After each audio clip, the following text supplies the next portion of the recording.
Hello दोस्तों, good morning, सुप्रभात। आज हम लोग सीखने वाले हैं मैट्रिक्स के बारे में। और मैट्रिक्स हम लोग सीखेंगे। मैट्रिक्स को हिंदी में क्या कहते हैं? आव्यूह कहते हैं। यहाँ पे ये क्लास 12th का लेक्चर है और बहुत ही इम्पोर्टेंट लेक्चर है, तो इसको हम लोग इस पे चर्चा करने वाले हैं आज। और आइए हम लोग सीखते हैं। सबसे पहले इसमें देखेंगे आव्यूह या मैट्रिक्स जो होता है। तो यहाँ पे अगर देखा जाए तो आव्यूह शब्द का प्रयोग सबसे पहले किसने किया था? तो एक वैज्ञानिक थे, जे जे सिल्वेस्टर। जे जे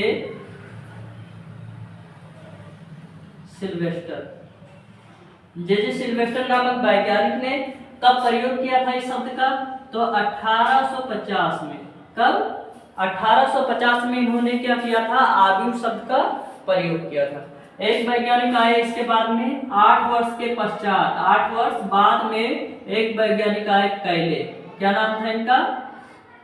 कैले। कैले कब आए? 1858 में। 8 वर्ष के बाद में 1858 में आए। 1858 में इन्होंने क्या किया? आव्यूहों से संबंधित सिद्धांत को प्रस्तुत किए। उसके बाद में एक वैज्ञानिक आते हैं, लैपलास। क्या नाम था इनका? लैपलास। लैपलास हो गया। लैपलास को याद रखने के लिए आप लोग याद रख सकते हैं लिपलास, फोटो पे जो लगाते हैं। तो यहाँ पे क्या होता है? लैपलास होता है। अब लैपलास को हम क्या कहते हैं? जैसे इन्होंने क्या किया, तो ग्रहों के क्षोभ गति से संबंधित या उसको अध्ययन करने के लिए इन्होंने आव्यूह का प्रयोग किया था। मतलब किस तरह इसको किया जाएगा। तो यहाँ पे कब किए थे ये? तो 1749 और यहाँ पे 1827 में इन्होंने क्या किया? आव्यूह का ही प्रयोग किया। कैसे इसको करना है ये चीज इन्होंने बताया, ये सिखाए। अब यहाँ पे ये चीज आ गया। यहाँ से अब हमें क्या सीखना है? जैसे आव्यूह में होता है एक रो और कॉलम, तो इसको हमें सीखना है। जैसे इसमें एक होता है क्षैतिज रेखा। क्या होता है? क्षैतिज और ऊर्ध्वाधर रेखा। ये क्षैतिज रेखा हो गया, ये ऊर्ध्वाधर रेखा हो गया। चाहे ऊपर को बना दीजिए इस तरह का, ये ऊर्ध्वाधर और ये क्षैतिज। तो यहाँ पे जो क्षैतिज रेखा होता है, क्या होता है? क्षैतिज रेखा। इसको हम लोग क्या कहते हैं? तो क्षैतिज रेखा जो पड़ी रेखा होती है उसे हम क्या कहते हैं? रो कहते हैं। जैसे क्लास में एक बेंच पे अगर बैठाया जाए तो उसमें उसको कहेंगे रो। क्या कहेंगे? रो। तो यहाँ पे हो गया क्या? रो हो गया,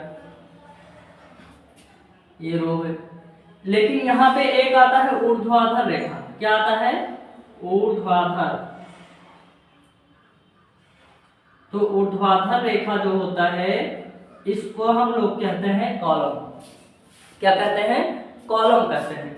तो यहाँ पे ये हो गया कॉलम।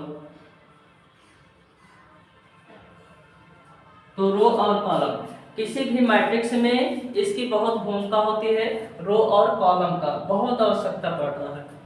इतना हम लोग इसके बारे में सीखे। क्या सीखे? कि जे जे सिल्वेस्टर नामक वैज्ञानिक ने 1850 में क्या किया? आव्यूह या मैट्रिक्स शब्द का प्रयोग किए। उसके बाद में आते हैं कैले। कैले क्या किए? 1858 में आव्यूह से संबंधित सिद्धांत को दिए।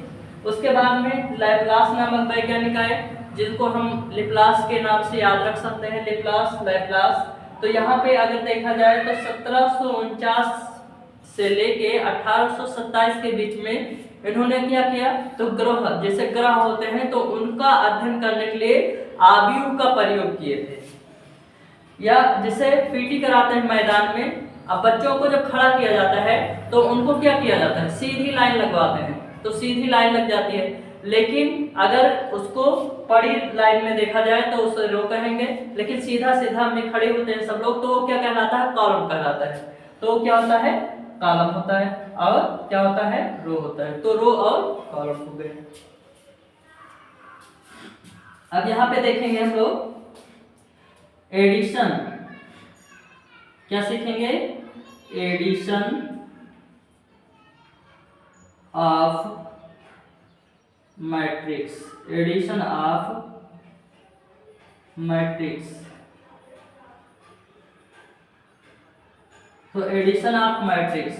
अब एडिशन ऑफ मैट्रिक्स जो होता है, यहाँ पे इसको हम लोग हिंदी में कहते हैं आव्यूहों का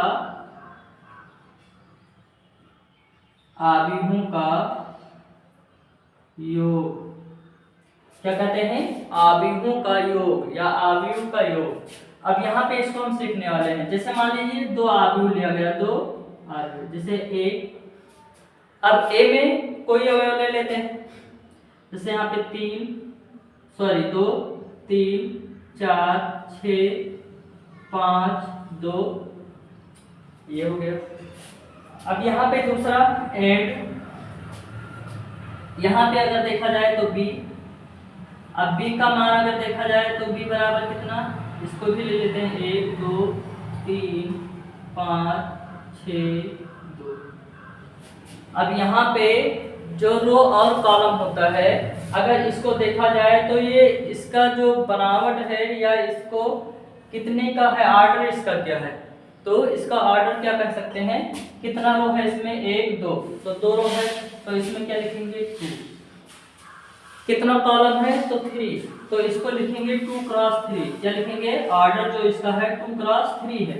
यहाँ पे अगर देखा जाए बी, तो यहाँ पे बी पे इसका भी देख लेते हैं, कितना रो है, कई लाइन है, तो लाइन कितना है, 2 लाइन है, तो 2 लाइन हो गया।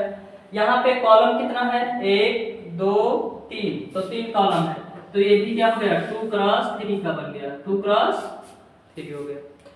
तो 2 क्रॉस 3 जो होता है, अब इसमें ऑर्डर सेम है इसका। अब इसको ऐड करेंगे तो जोड़ेंगे तो क्या लिखेंगे, यहाँ पे हमें निकालना है क्या, a plus B. a plus B का मान हमें निकालना है, तो a प्लस बी निकालने के लिए क्या करेंगे, अब इसको मान रखेंगे तो ये हो जाएगा क्या, a प्लस बी बराबर मान रख लीजिए 2 3, यहाँ पे 4 6 5 2। ए के जगह पे ए का मान रख दिया गया, यहाँ प्लस लगा है, प्लस लगा दिए। बी का अगर देखा जाए तो बी का भी मान रख दीजिए, कितना है, 1 2 3 5 6 2। अब इसको हमें जोड़ना होता है, तो अगर इसको जोड़ा जाए तो कितना आ जाएगा इसका मान, 2 1 3, तो इसको हम लिख सकते हैं 2 प्लस 1 4 प्लस 3 5 प्लस 6, ये लिख लिए हम लोग। अब इसको लिखने के बाद दूसरे रो पे चलते हैं, तो यहाँ पे अगर देखा जाए तो 3 प्लस 2, यहाँ पे 6 प्लस 5, यहाँ पे 2 प्लस 2। अब इसको जोड़ के जब हम लिखेंगे तो क्या बन जाएगा, यहाँ पे देखते हैं, जैसे 2 1 3, क्या हो गया, 2 1 3, तो यहाँ पे 2 1 3 हो गया, यहाँ पे 7 हो जाएगा, यहाँ पे 11 हो गया, तो पहला रो बन के तैयार हो गया। दूसरे रो में अगर यहाँ देखा जाए 3 2 5, यहाँ पे 6 5 11, और यहाँ पे कितना हो जाएगा, 4 हो जाएगा ये। तो इसका a प्लस बी मान आ गया। अब यहाँ पे a प्लस बी ज्ञात हो गया। अगला हम लोग सीखते हैं, जैसे मान लीजिए a बराबर 3 2 5 1, मतलब 3 2 और 5 1, ये कॉलम में बता दिया गया है। एंड b बराबर देखा जाए तो यहाँ पे कितना, इसको भी कुछ ले लेते हैं, 7 4 3 5। अब हमें क्या करना है इसमें, तो अब इसको जोड़ेंगे। अब जोड़ना है लेकिन इसका ऑर्डर देखते हैं पहले, तो ऑर्डर कितना है, अब इसमें कितना कॉलम है कितना रो है इसको हम लोग सीखेंगे। तो यहाँ पे क्या करेंगे हम लोग, जैसे यहाँ पे 3 है, यहाँ 2 है, यहाँ 5, यहाँ पे 1 है, ठीक है ना। तो यहाँ पे क्या करेंगे, अब इसको हम लोग जोड़ेंगे। तो जोड़ेंगे इससे पहले अब ऑर्डर देखेंगे। तो ऑर्डर अगर इसका देखा जाए तो कितने का ऑर्डर है, यहाँ पे तो 2 क्रॉस 2 का है, यहाँ पे भी 2 क्रॉस 2 का ऑर्डर है। अब इसको जोड़ने के लिए जैसे योगफल इसका ज्ञात करेंगे, तो योगफल निकालेंगे तो क्या हो जाएगा, यहाँ पे a प्लस बी, और यहाँ पे अब इसको लिख लेंगे। जैसे a का मान रखेंगे तो यहाँ पे 3 2 5 और 1 हो गया, और यहाँ पे b का मान रखेंगे तो b का मान रखेंगे कितना है, यहाँ पे 7 4 3 5। अब इसमें क्या होता है, सीधा सीधा इसको जोड़ते हैं। तो यहाँ पे 3 7 को जोड़ेंगे कितना आ जाएगा, 10 हो गया। यहाँ पे देखें तो 5 और 3 को जोड़ेंगे तो 8 हो जाएगा। यहाँ पे 4 2 6 और यहाँ पे 6 हो जाएगा। तो ये क्या निकल के आ गया, a प्लस b। अब यहाँ पे अगला हम लोग सीखते हैं, जैसे यहाँ पे a माइनस बी निकालना हो अगर, तो a माइनस बी। अब a माइनस बी अगर निकालना है तो इसको मान रखेंगे। अब तो क्या हो जाएगा, यहाँ पे a का मान रखेंगे कितना है, 3 2 5 1 है, और b का मान कितना है यहाँ माइनस में 7 4 3 5, ये हो गया। अब यहाँ पे इसको माइनस करना है, तो माइनस भी जितना इसमें एलिमेंट होता है उस एलिमेंट से घटाते हैं। जैसे पहले एलिमेंट को पहले से, दूसरे को दूसरे एलिमेंट से माइनस किया जाता है। तो यहाँ पे क्या हो जाएगा, 3 माइनस 7, यहाँ पे देखें तो 5 माइनस 3 होगा, तो यहाँ पे 5 माइनस 3 हो गया। यहाँ पे देखा जाए तो 2, अब 2 माइनस कितना 4, तो 2 माइनस कितना होगा 4 होगा। और यहाँ पे जैसे 1 है, यहाँ पे 5 है, तो यहाँ पे 1 माइनस 5 कर दिया गया। अब इसको हम लोग घटा के लिखेंगे, तो जब घटाया जाएगा तो क्या आएगा यहाँ पे, a माइनस बी। अब a माइनस बी बराबर कितना, जैसे यहाँ पे 7 है, यहाँ 3 है, तो 3 में से 7 नहीं घटेगा, लेकिन यहाँ पे -7 बड़ा है तो -7 में से 3 को घटाएंगे। अब यहाँ पे जब घटाया जाएगा तो -7 में से 3 जब निकालेंगे तो कितना आएगा यहाँ पे, तो ये हो जाएगा -4। तो यहाँ आ गया -4। यहाँ पे 5 में से अगर 3 निकाला जाए तो कितना आएगा 2, तो इसको 2 लिखा गया। यहाँ कितना है 2, यहाँ 4, तो इसका मान आएगा -2। यहाँ पे -4, तो इसका ये मान आ गया।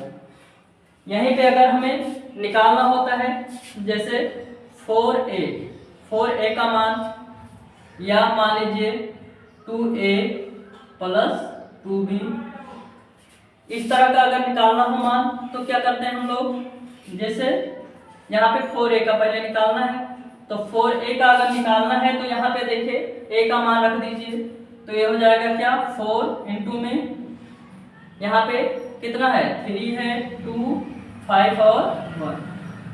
अब ये चीज आ गया, इसको क्या करेंगे हम लोग, अब यहाँ पे गुणा करा देंगे, तो ये कितना हो जाएगा 3 गुणे 4, यहाँ पे 2 गुणे 4, यहाँ पे 5 गुणे में कितना 4, और यहाँ पे 1 गुणे 4 हो जाएगा। अब यहाँ पे हम लोग इसको जब करेंगे तो कितना आएगा मान, गुणा करके लिख लीजिए, 4 के 12, तो ये 12 हो गया, 4 दूनी 8, यहाँ पे 5 चौक 20, और यहाँ पे 4 एकम 4, तो यहाँ पे 4 हो जाएगा। अब जैसे हमें निकालना है 2a प्लस 2b, तो पहले यहाँ पे 2a निकालिए, तो 2a निकाल लेते हैं। अब 2a का जब मान निकाल लेंगे और 2b का, तो उसी को ऐड कर दीजिए, आंसर आ जाएगा। तो जैसे यहाँ पे देखते हैं 2a का मान, 2 से यहाँ गुणा करेंगे, a का मान रखा जाए तो 3 है, 2 यहाँ 5 और 1। अब गुणा करके इसको लिखेंगे तो कितना आएगा, ये हो जाएगा 6, यहाँ पे 2 दूनी 4, यहाँ पे 2 पंचे 10, और यहाँ पे 2 एकम 2 हो गया। ऐसे यहाँ पे अगर देखा जाए 2b, तो 2b का भी मान निकालेंगे, 2 से इधर गुणा होगा, अगर 2 से गुणा होगा इसका मान रखते हैं तो कितना हो जाएगा 7 4 3 5। अब इसको हम लोग क्या करेंगे, गुणा करके लिख देंगे, तो कितना होगा 2 सत्ते 14, यहाँ पे 2 चौक 8 होगा, यहाँ 2 तिहाई 6 और 2 पंचे 10। अब इन सभी मान को हम लोग निकाल लिए हैं, इसको क्या करना है हमको, अब जोड़ना है। तो जोड़ेंगे, हमें क्या निकालना था, तो हमें 2a प्लस 2b निकालना है, तो यहाँ पे 2a प्लस 2b निकालेंगे।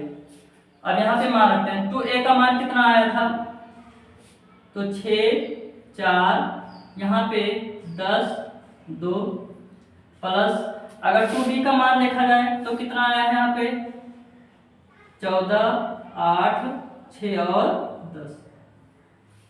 अब इसको जोड़ना है तो जोड़ने का वही पुराना तरीका है, तो इसको जोड़ के लिख देते हैं हम लोग। कितना आएगा 6 प्लस 14, यहाँ पे 4 प्लस 8, और यहाँ पे क्या हो जाएगा 10 प्लस 6, और यहाँ 2 प्लस 10। ये पहले लिख लिए ऐड के रूप में, मतलब जोड़ना है तो जोड़ के रूप में लिख लिए। प्रत्येक एलिमेंट को जोड़ा गया है इसमें। अब यहाँ पे क्या करेंगे, जोड़ के जब लिखेंगे तो कितना आएगा, तो 14 6 20 हो जाएगा, 8 4 12, यहाँ पे 10 और 6 16 होगा, और यहाँ पे 12 आ जाएगा। आप सभी लोगों को देखने के लिए धन्यवाद।